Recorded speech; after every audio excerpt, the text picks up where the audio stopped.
P into V की जो value है वो कांस्टेंट होती है।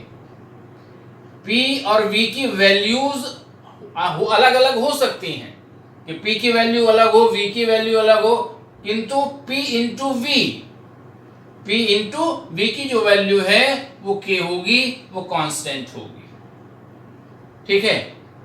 अगर मान लीजिएगा डिफरेंट प्रेशर्स हैं, अगर प्रेशर हम P1 से P2 कर दें, अगर हम प्रेशर P1 से क्या कर दें, P2 कर दें, तो वॉल्यूम अपने आप चेंज हो जाएगा और ये V1 से क्या हो जाएगा, V2 हो जाएगा। ठीक है। यानी P की वैल्यू मान लीजिए 4 है और V की वैल्यू है 5। ठीक, 4 इंटू 5 कितना हो गया, 20। तो कह रहा है कि P की वैल्यू चेंज हो सकती है। मान लीजिए P की वैल्यू हो गई 10, तो V की वैल्यू हो जाएगी अपने आप 2। ठीक है, यानी 10 2 जा 20, यानी P इंटू V की जो वैल्यू है वो क्या रहेगी, कांस्टेंट रहेगी।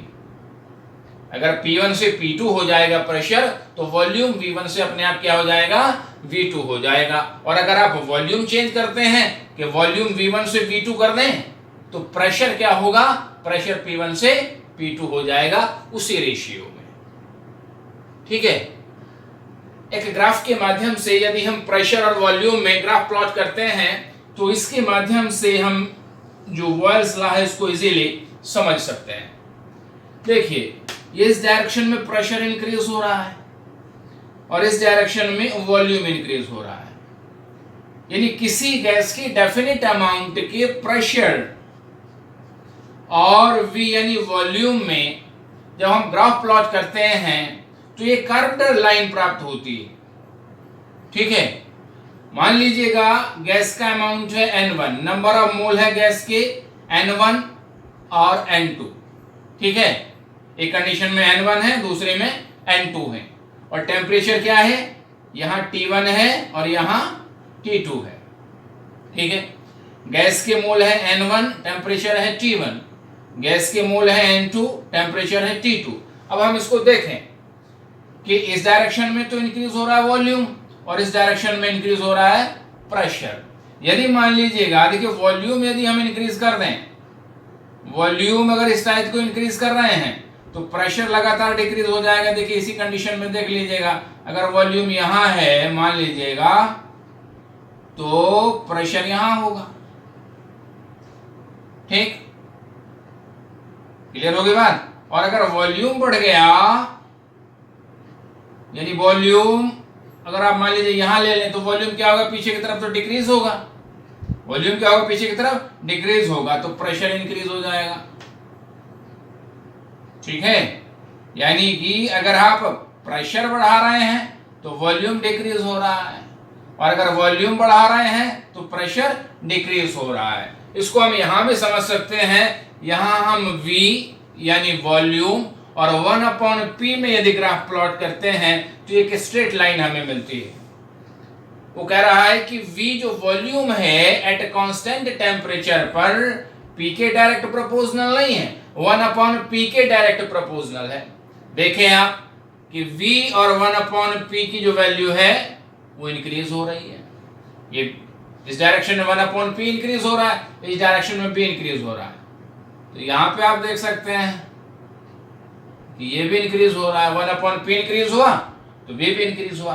तो V जो है वॉल्यूम 1/P के डायरेक्ट प्रोपोर्शनल है, तो प्रेशर के क्या हो गए, इनवर्स प्रोपोर्शनल। ठीक है। यानी कि अगर आप प्रेशर बढ़ाएंगे तो वॉल्यूम घटेगा और वॉल्यूम बढ़ाएंगे तो प्रेशर घटेगा।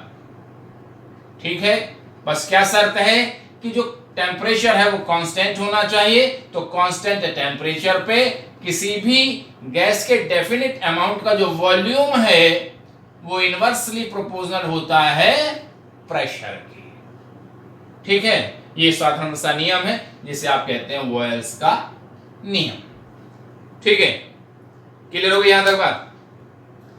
अब देखिए इससे रिलेटेड कुछ साधारण से सिंपल सी प्रॉब्लम आ जाती हैं। एक आध एग्जांपल मैंने लिखा है, मैं आपको बता देता हूं। कह रहा है कि volume of A gas at 700 mmHg is 200 ml। 700 mm दाब पर किसी गैस का जो वॉल्यूम है, आयतन है, वो 200 ml है। अगर टेम्परेचर कांस्टेंट कर दें तो कैलकुलेट करें प्रेशर एट विच वह वाला pressure its volume will becomes 400 ml। यानी सीधे सीधे वो कह रहा है कि ये गैस का वॉल्यूम जो है 200 ml है 700 mmHg पे। ठीक है, यदि हम वॉल्यूम को 200 ml से 400 ml कर दें तो इसका प्रेशर कितना होगा यदि टेम्परेचर कांस्टेंट है। ठीक है, तो P1 क्या दिया है 700, V1 क्या दिया है 200 ml। ठीक, P2 क्या है अननोन है, कैलकुलेट करना है, और V2 क्या है ये 400 ml हो गया। तो वॉयल्स लॉ को यहां इंप्लीमेंट करेंगे, P1 V1 is equal to P2 V2, तो P2 इज इक्वल टू क्या हो जाएगा, P2 इज इक्वल टू क्या हो जाएगा P1 V1 अपॉन V2। इनकी वैल्यूज रख दीजिएगा। P2 इज इक्वल टू क्या हो गया P1 V1 अपॉन V2। ठीक है, तो इसको जब आप सिंपलीफाई करेंगे तो P2 की वैल्यू कितनी आ जाएगी 350 mmHg आ जाएगी। यानी कि अगर हम 200 ml से वॉल्यूम को 400 ml कर देंगे तो जो प्रेशर है वो 700 mm से घट के कितना हो जाएगा 350 mmHg हो जाएगा। यानी वॉल्यूम बढ़ा तो प्रेशर घट गया। ठीक, एक और एग्जांपल यहां पे हम एक्सप्लेन कर देते हैं। वो कह रहा है कि pressure of A 500 ml gas, 500 ml gas का जो प्रेशर है इंक्रीज बाय 10%। यदि हम 10% बढ़ा दें then calculate its final value provided that temperature remain constant. वो कह रहा है कि 500 ml गैस है, यानी कि V1 जो है वो 500 ml है, और इसका जो प्रेशर है वो हम 10% इंक्रीज कर दें, ठीक है, तो इसका वॉल्यूम कितना हो जाएगा 10% इंक्रीज कर देते हैं। मान लीजिएगा कि प्रेशर P1 है P, कुछ तो मानना ही होगा, तो P1 प्रेशर कितना मान लीजिएगा P, तो P2 कितना हो जाएगा 10%, इसके इंक्रीज करना है तो 1.1 P हो जाएगा। P2 कितना हो जाएगा, यानी 10% इंक्रीज कर दीजिएगा 1.1 P, और V2 आपको क्या करना है, ये अननोन है, कैलकुलेट करना है। ठीक, वही वॉयल्स लॉ को आप इंप्लीमेंट करेंगे, P1 V1 is equal to P2 V2, तो V2 इज इक्वल टू हो जाएगा P1 V1 अपॉन P2। ठीक है, इसको आप सिंपलीफाई करेंगे तो ये इजीली आ जाता है, इसकी जो वैल्यू आती है 454.5 ml। ठीक है, इसको आप इजीली कर सकते हैं। तो इस प्रकार से वॉयल्स रूल पे जो साधारण सी सिंपल सी जो है प्रॉब्लम्स होती हैं उनको आप सॉल्व कर सकते हो। ठीक है, क्लियर हो गई बात? Okay, thank you.